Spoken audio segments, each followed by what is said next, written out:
حاجات لو عملتيها مع طفلك هتفرق جدا في يومه وسلوكه، وكمان هتزود من ثقته في نفسه.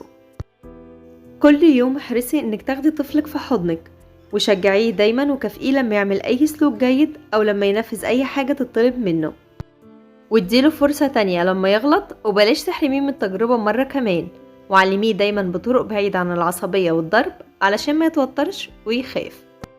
وبلاش تضايقيه كل شوية بملاحظاتك الكتيرة عليه وعلى تصرفاته، خليكي إيجابية معاه وقولي له إيجابياته بدل سلبياته، واسأليه عاوز ياكل ايه وخدي برأيه ونفذيه لو صح.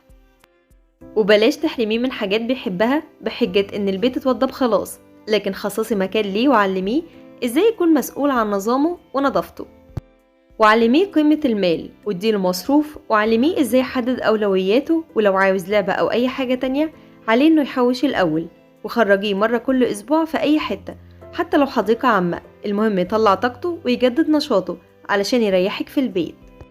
واتكلمي معاه واحكيله وقوليله قد ايه انت شايفاه جميل وحلو ومبسوطة انه ابنك وفرحانة بيه. ودايما احرصي انك تودي طفلك لمكان نومه بنفسك حتى لو مش هتنامي جنبه، لان ده هيسعده جدا وهيفرحه وهيحس قد ايه انت مهتمية بيه. واي كلام بقوله هو مش موجه للأم بس، لا ده كمان موجه للأب وملزم انه يعمله مع طفله.